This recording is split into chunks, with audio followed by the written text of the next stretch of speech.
Hello বন্ধুরা, তোমরা সকলে কেমন আছো? আজকে আমি জানাই শুভ দুপুর আর হোলি উৎসবের শুভেচ্ছা। তোমরা সকলে হয়তো ভালো আছো, সুস্থ আছো। তোমরা কেমন হোলি খেলছো বলো, পারলে আমার কাছে এসে আমাকে রং লাগিয়ে যাও। তো দুদিন ধরে আমার ভিডিও ছাড়া হয়নি। এখন দুদিন পর আমি মামাবাড়িতে এসেছি, মামাবাড়িতে এখানে মজা করছি। তো কাল বাদে আমি পরশু দিনেই চলে যাব শিলিগুড়িতে। আর এখন আমি রানাঘাটের ভিডিওটা আজকে ছাড়ছি। এতদিন আমি সময় পাইনি ভালো করে, অনেক জার্নি হয়েছে, ঘোরা হয়েছে, আর শরীরটা একটু উইকলিও হয়ে গেছে। যাই হোক, এটাই আমার প্রথম ঘোরা, তাও আবার একা। এখন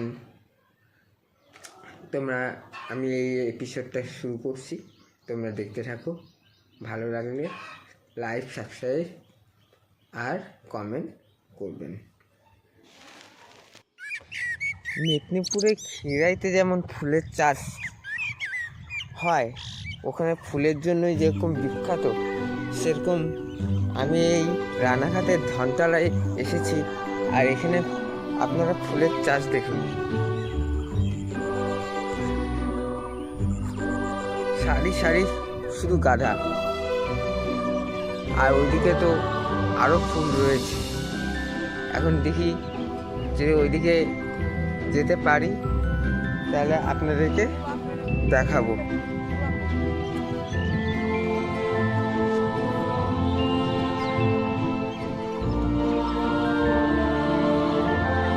এই দেখুন, এখানে গাঁদা ফুলের চাষ। আমি আসছি,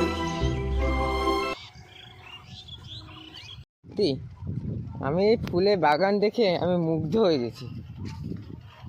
এত সুন্দর জায়গা,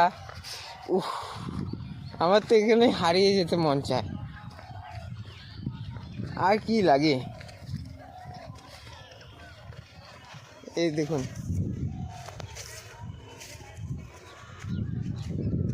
দেখুন প্রত্যেককে। এখানে হয়তো রোডটা ভালো করে বোঝা যাচ্ছে না। এই হলো রানাঘাটের চন্দ্রমল্লিকা।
এটা হচ্ছে গোলাপ গাছের মধ্যে।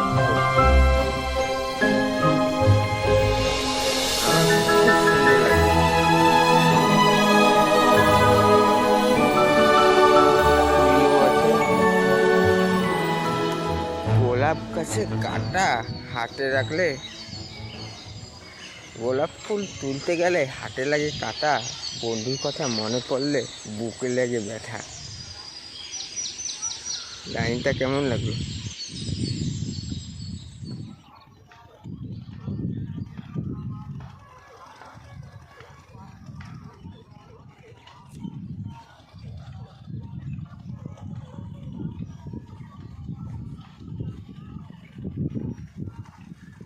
উপর থেকে দেখলে পরে খুব সুন্দর লাগবে।